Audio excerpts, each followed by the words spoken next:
Assalamualaikum warahmatullahi wabarakatuh. Waalaikumsalam warahmatullahi wabarakatuh. Sahabat-sahabat dimanapun Anda berada, jumpa lagi dengan saya Adrian Syah dan juga Cak Khalid.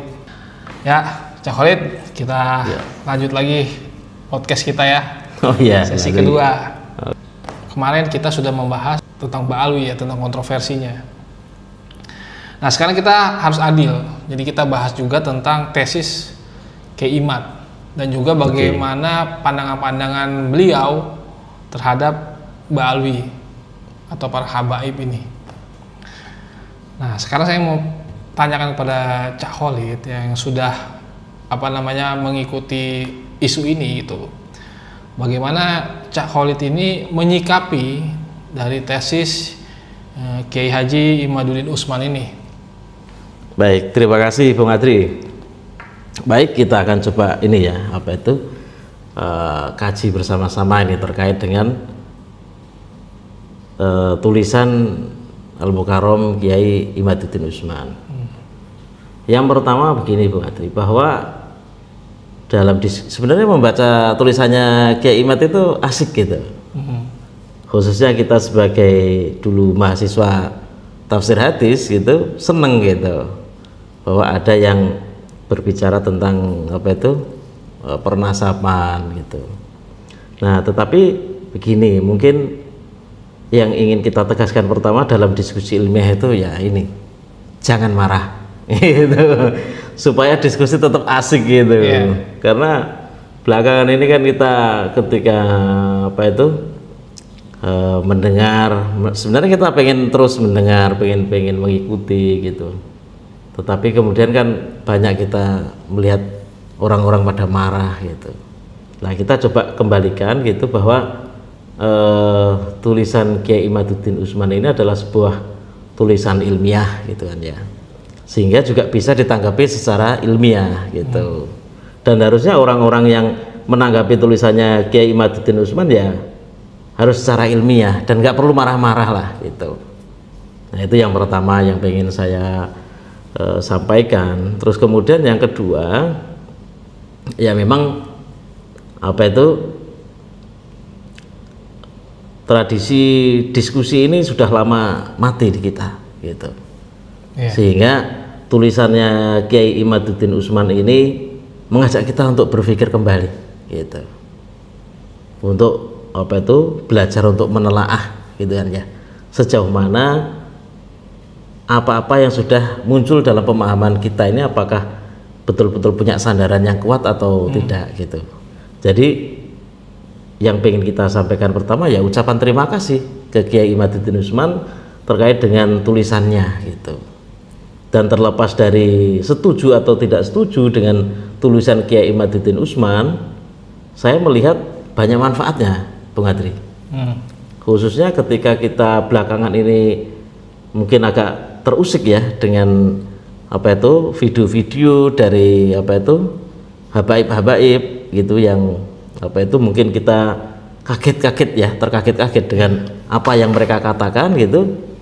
Nah, ini tulisan Kiai Imaduddin Utsman ini insya Allah lah gitu ya akan memotivasi ya, mendudukkan serta menempatkan ya, atau kurang lebihnya ya mampu menjadi inilah dari para habib-habib itu supaya tidak begitu gitu, seperti yang Bung Adri lihat sendiri di media-media yang beliau katakan gitu. Itu pandangan saya yang pertama gitu Bung Adri. Kan Cak Khalid kan tadi kan mahasiswa tafsir hadis itu, dari metodologi beliau ini bagaimana tentang mengatakan bahwa nasab ini batal gitu? Jadi saya yang pertama yang ingin terkait ini ya, saya ini terkait nasab ini kan yang sering kita dengar adalah ada istilah ilmu nasab ya. Saya termasuk yang mempertanyakan gitu ya.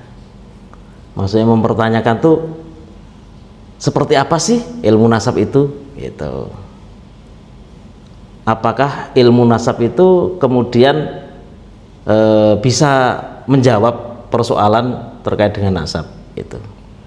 Atau karena saya jurusan tafsir hadis, apa tidak lebih baik gitu seandainya kita menggunakan ilmu verifikasi berita atau ilmu berita yang sudah dulu mapan dalam tradisi dan khazanah keilmuan Islam. Kalau ditanya apa ada ilmu berita? Ada, namanya ilmu hadis. Hadis itu kan berita gitu.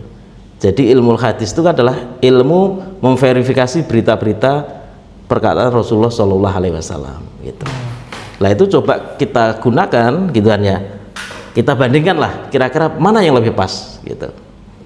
Karena sama, yang terkait dengan nasab pun itu adalah berusaha untuk memverifikasi berita tentang nasab. Nah berita tentang nasab yang tercatat gitu. Nah ini yang belakangan muncul kan itu verifikasi berita sebenarnya. Nah terkait dengan verifikasi berita ini gitu kan ya, yang pertama saya teringat dengan beberapa pikiran sebelum masuk ke situ.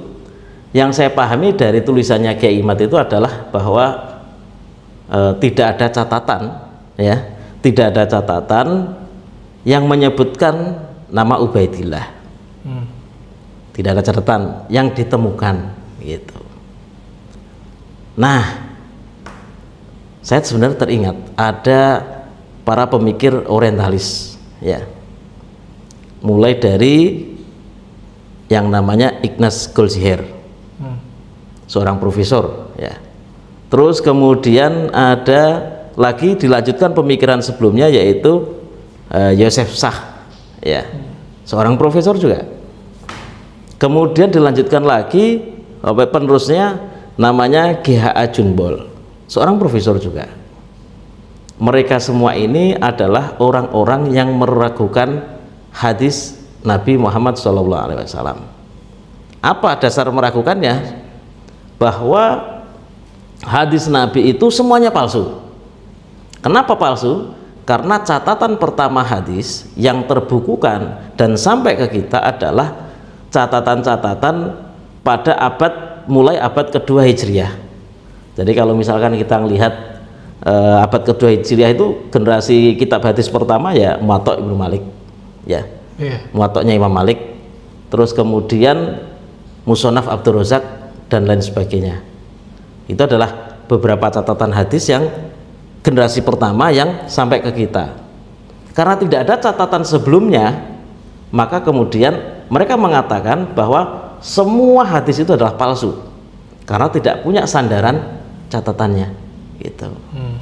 Sehingga para imam-imam hadis yang generasi pertama ini yang menyandarkan ke sahabat, terus kemudian ke tabiin, kemudian kepada para sahabat ya, sampai kepada Rasulullah, itu mereka katakan merekalah yang melakukan penyandaran secara palsu. Nah, teori ini kemudian dinamai dengan istilah projecting back, ya, orang yang memproyeksikan ke belakang, gitu. Nah, kemudian ini dilengkapi lagi oleh G.H.A. Junbol, gitu kan ya, sebuah teori bahwa jika ada generasi berikutnya, kemudian ditemukan sanad-sanad ke depan, maksudnya dari rawi ini ke merawikan ke mana. Kalau misalkan satu rawi ini meriwayatkan ke banyak orang gitu, istilahnya ke si A, ke si B, ke si C. Nah, ini disebut dengan istilah common link. Dialah sebagai penyebar sanad gitu, penyebar riwayat, linknya dia gitu. Nah, linknya dia dan tidak ada link lain, maka ini patut dicurigai. Nah, teorinya namanya teori common link gitu. Nah, berdasarkan asumsi tadi tuh gitu. Nah, secara narasi ini saya melihat argumentasinya Kiai Imad mirip ya, bahwa kalau tidak ada catatannya maka itu palsu. Jadi metodologinya mirip-mirip orientalis. Orientalis gitu. Nah, masalahnya kemudian gitu kan ya, apa iya kalau nggak ada catatannya itu mesti palsu. Iya. Kita ngomong aja kan nggak harus ada catatannya. Iya.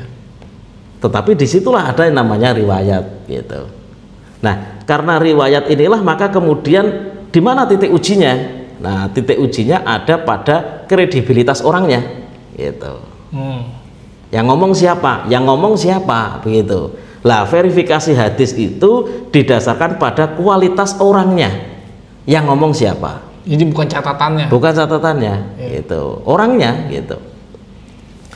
Nah, lalu bagaimana, gitu ya?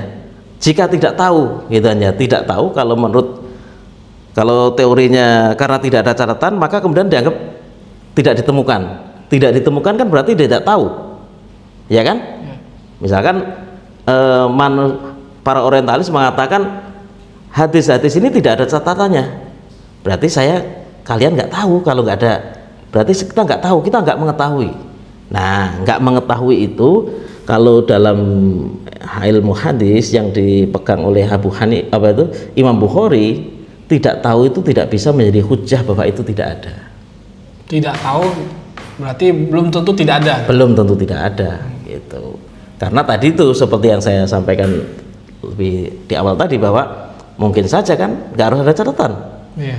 Saya ngomong gitu, terus kemudian didengar oleh si B kemudian ngomong ke berikutnya, disampaikan ke si C. Nah, fakta sejarahnya ada, cuman nggak ada catatannya, gitu. Lalu apa mungkin ada verifikasi, apa itu istilahnya itu, perdebatan di sini? Mungkin, gitu. Nah, perdebatan itu adalah pada kualitas siapa yang ngomong, gitu. Yang ngomong itu siapa, orangnya, kredibilitasnya seperti apa. Benar nggak bisa dipertanggungjawabkan orangnya, gitu.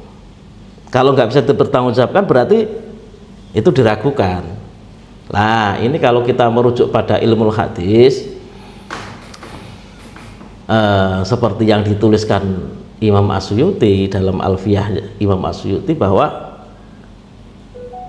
ambillah hadis itu sebagaimana ditegaskan oleh seorang hafidz, gitu.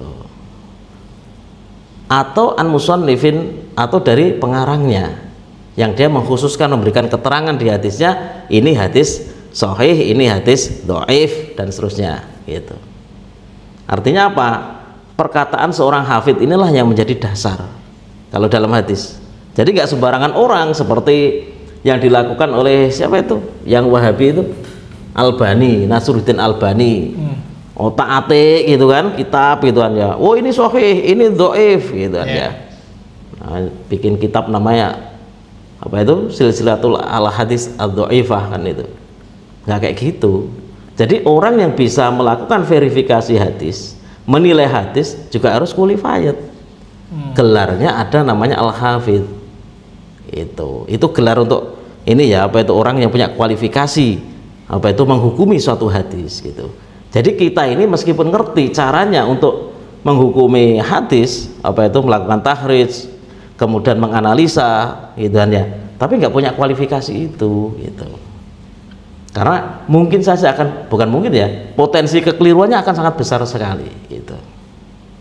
Nah, terkait dengan tadi itu, apa itu kualifikasi. Nah, ini kalau disambungkan dengan apa yang ditulis oleh Kiai Imaduddin Utsman. Jadi ada seorang hafidz namanya Al-Hafidz As-Sakhawi menulis itu, gitu. Gelarnya hafidz, Al-Hafidz dalam ilmu fil hadis, gitu kan ya.